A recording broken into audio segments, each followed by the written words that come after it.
une campagne nationale de renforcement des capacités des élus et cadres municipaux sur la prévention et la lutte contre la corruption et les infractions assimilées a été lancée le 25 mai 2023 à Lomé. Elle battra son plein de fin juin à septembre de cette année. Pour la bonne marche de l'opération, élus et cadres municipaux sont mis à contribution à seule fin de promouvoir la transparence et la bonne gouvernance au sein des collectivités territoriales. Sans surprise, c'est la Haute Autorité de prévention et de lutte contre la corruption et les infractions assimilées, APUCIA, qui est à l'initiative de ce mécanisme censé renforcer la participation citoyenne de ces élus et cadres municipaux à la lutte contre la corruption.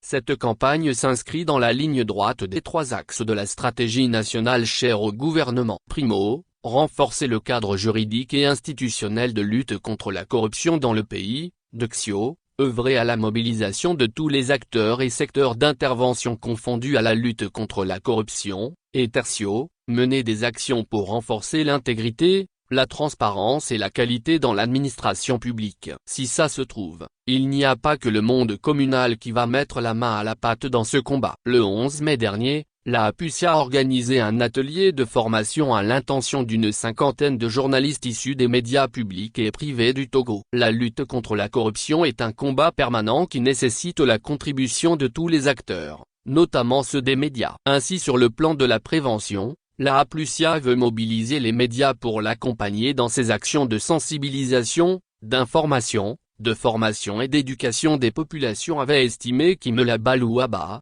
le patron de l'instance créée voilà 6 bonnes années. 6 bonnes années après, on en est à l'étape de campagne, on en est à outiller des journalistes auxquels on demande on ne sait quel respect de la présomption d'innocence. Pourquoi tourner autour du pot? A-t-on besoin d'autant de publicité pour vraiment faire cesser la corruption dans un Togo où certains se croient intouchables? Pourquoi ne va-t-on pas droit au but en mettant le doigt là où ça fait mal et comme lancer des audits, situer les responsabilités ici et là et rouvrir les dossiers qui n'ont jamais été passés à la sulfateuse? Il faut croire qu'il n'y a pas d'affaires comme la réhabilitation de la route Lomé-Vaughan, où on serait dans un état normal, les dossiers à problème seraient déjà en cours de traitement. On y aurait vu clair. Mais quand on n'a pas de volonté, on fait le dos rond, on gagne du temps, on fait croire qu'il y a matière à espérer. Que nenni. Avec la APUCIA, l'impression de faire du surplace est une réalité. Dieu sait si les lignes vont bouger un jour. Ce n'est pas demain la veille.